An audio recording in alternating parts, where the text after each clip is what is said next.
Hello guys, कैसे हैं आप सब लोग। आई थिंक आप सभी अच्छे होंगे और IGSS के इस नई वीडियो में आप सभी का स्वागत है।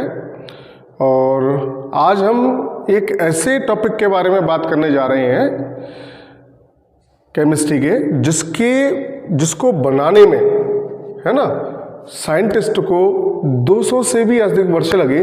और मज़े की बात यह है कि वो काम अब तक पूरा नहीं हुआ है, यानी वो काम अभी भी चल रहा है। पता नहीं कब तक पूरा होगा, ये आगे वक्त बताएगा, है ना। और वो चीज़ है पीरियोडिक टेबल, यानी आवर्त सारणी, तत्वों की आवर्त सारणी। ठीक है ना।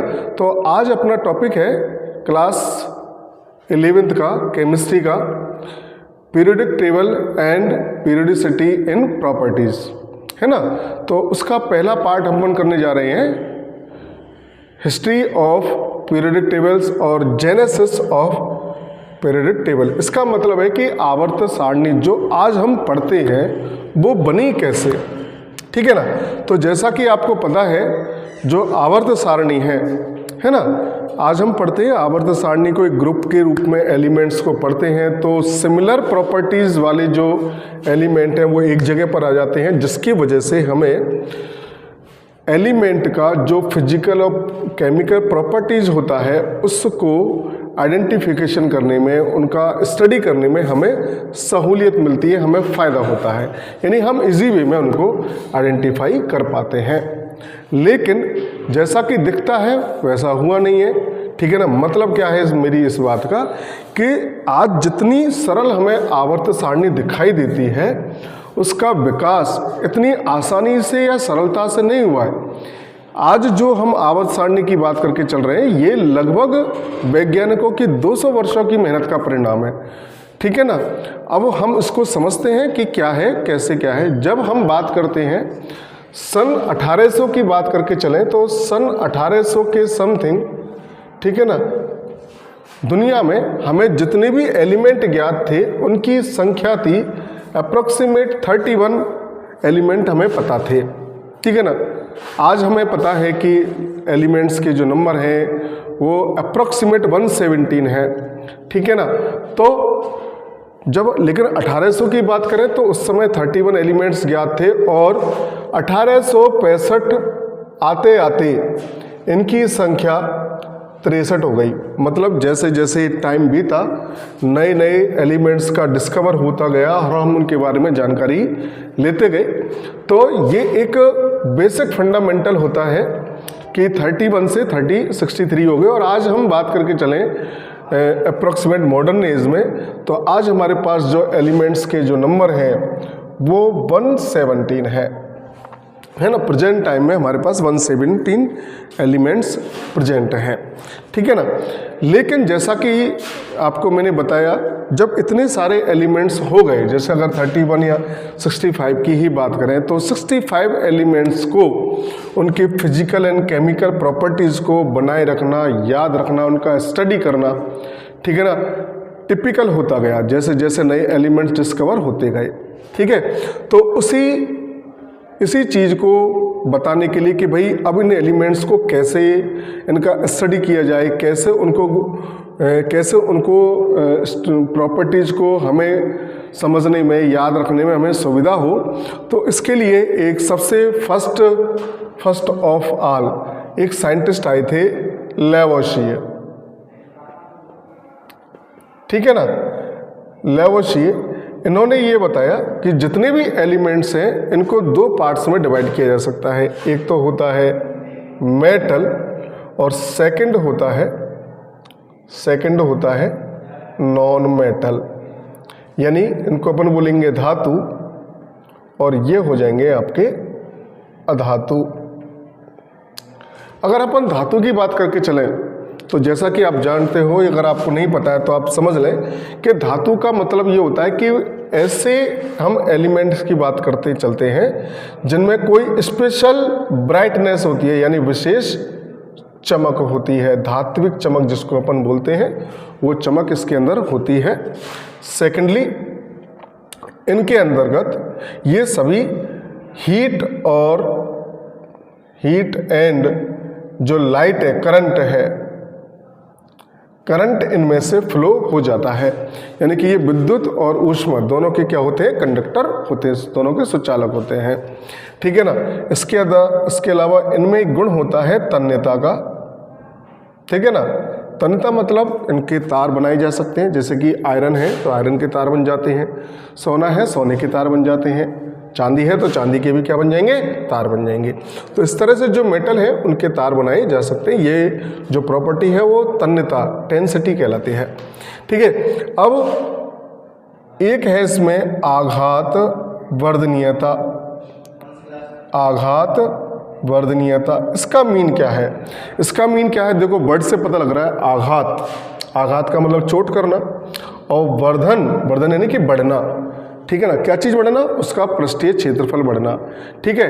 तो किसी भी मेटल पर अगर आघात किया जाता है या प्रहार किया जाता है तो उसका क्या होता है, एग्जैक्टली होता यह है कि उसका जो पृष्ठीय क्षेत्रफल है वो बढ़ जाता है। इसका मतलब उसकी चद्र बन जाएंगी, है ना। जैसे कि अपन ये हथौड़ा इस पर प्रहार करें, किसी भी मेटल पर प्रहार करें हथौड़े से तो फैल जाएगा, है ना। इस तरह से फैल जाएगा तो उसकी चद्र बन जाएगी।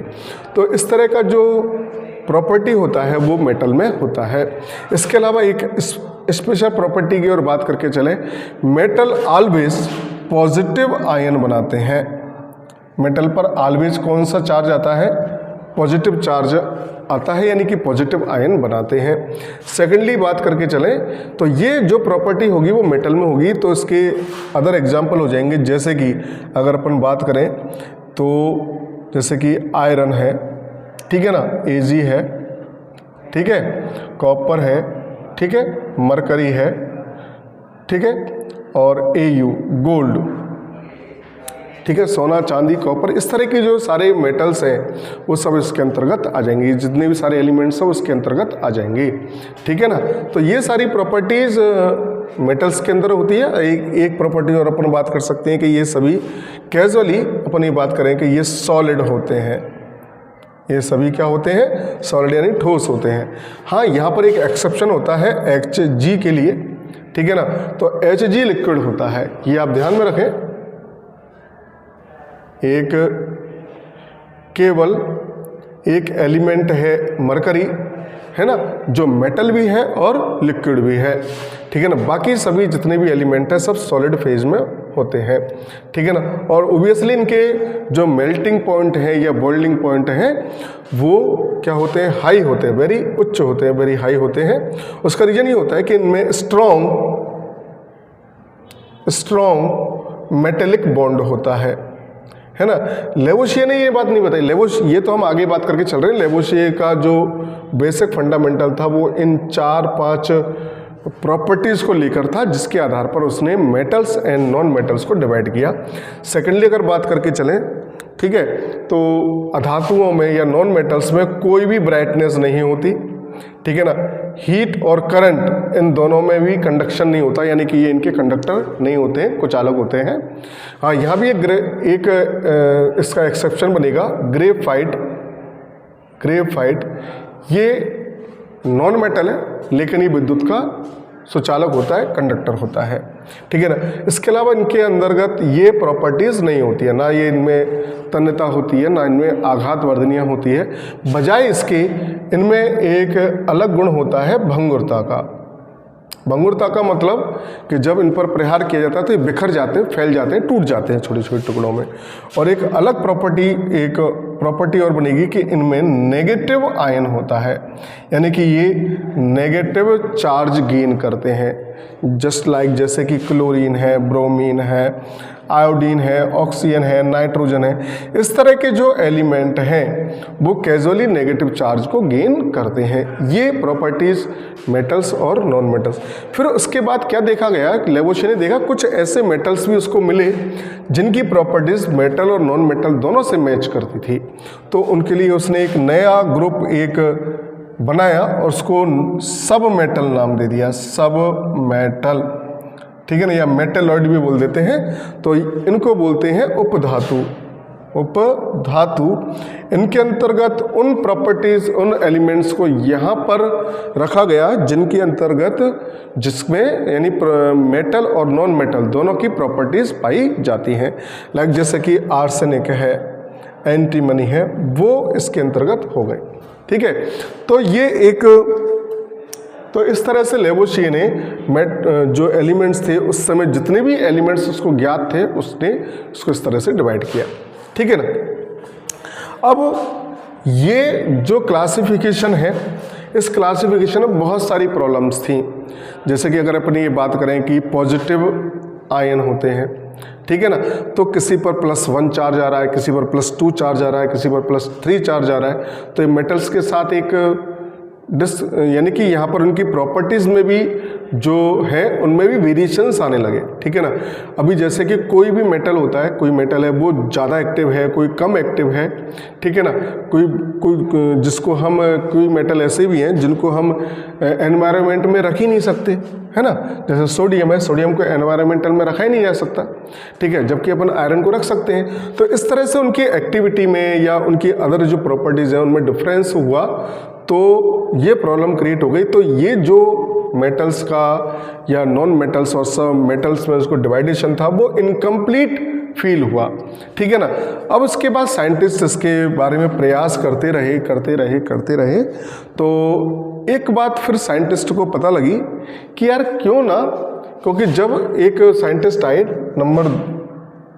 वो साइंटिस्ट थे प्राउट। ठीक है ना। प्राउट ने ये बताया, क्योंकि उसने एक अवलोकन किया, एक चीज को देखा कि जो मैक्सिमम जो एलिमेंट है उनका जो एटॉमिक वेट होता है, एटॉमिक जो वेट होता है वो हाइड्रोजन के एटम के वेट के मल्टीपल होता है, हाइड्रोजन के वेट का मल्टीपल होता है। तो प्राउट ने ये एक हाइपोथेसिस दिया कि जितने भी मेटल्स हैं, ठीक है ना, वो सभी हाइड्रोजन से बने हैं, यानी हाइड्रोजन का मल्टीपल होते हैं। हम इसको अपनी बोलते हैं हाइड्रोजन का मल्टीपल होते हैं। तो उसके आधार पर इसको डिवाइड करने का प्रयास किया। ठीक है ना। लेकिन ये भी ज़्यादा सक्सेसफुल नहीं रहा। उसका रीज़न ये है कि कुछ मेटल ऐसे भी थे, कुछ एलिमेंट्स ऐसे भी थे जिनका जो एटॉमिक वेट था, ठीक है ना, एटॉमिक वेट था, वो हाइड्रोजन के एटॉमिक वेट का मल्टीपल नहीं था, है ना। तो इसी चक्कर में ये जो मामला है वो समझ गए ना, हो गया। ठीक है। अब इसके बाद लेकिन इससे एक बात तो पता चली कि जो किसी भी एलिमेंट का जो एक बेसिक फंडामेंटल जो प्रॉपर्टीज होता है वो होता है उसका एटॉमिक वेट होता है। क्या होता है? एटॉमिक वेट उसका फंडामेंटल प्रॉपर्टी होता है। तो आगे जितने भी साइंटिस्ट आए उन सब ने एटॉमिक वेट को बेस बनाकर एलिमेंट को क्लासिफाइड करने का, है ना, प्रयास किया। और उसमें सबसे पहला जो नाम आता है वो आता है डोवेराइनर।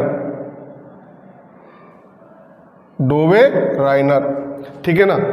डोवेराइनर ने, है ना, यहाँ पर एलिमेंट्स के एटॉमिक वेट में रिलेशन स्थापित करने का प्रयास किया और उसके हिसाब से उसने एलिमेंट्स को क्लासिफाइड किया, उनको डिस्क्राइब किया। उसने क्या बताया कि जो 3 एलिमेंट्स, उसने क्या देखा कि आवर्त सारणी को या जो एलिमेंट्स को देखने पर उसने ये फील किया कि कुछ एलिमेंट्स का ग्रुप ऐसा बनता है जिनके एटॉमिक वेट में एक डेफिनेट रिलेशन होता है, ठीक है ना। और ऐसा उसने, इस प्रकार से उसने 3 जो एलिमेंट्स हैं उनके ग्रुप बनाए, ठीक है ना। और उस ग्रुप को उसने नाम दिया ट्रायड, क्योंकि 3 एलिमेंट्स थे इसमें। ग्रुप में कितने, ग्रुप को नेम दिया ट्रायड, और इसमें थे 3 एलिमेंट थे जिसको उसने ट्रायड नाम दिया, ठीक है ना। लेकिन यहाँ पर एक दिक्कत थी, है ना, सॉरी, यहाँ पर एक बात आई क्या कि किस तरह से उसको एक्सप्लेन करता है। तो उसने एक्सप्लेन करने का प्रयास किया, वो ये था जैसे कि Li, Na और K।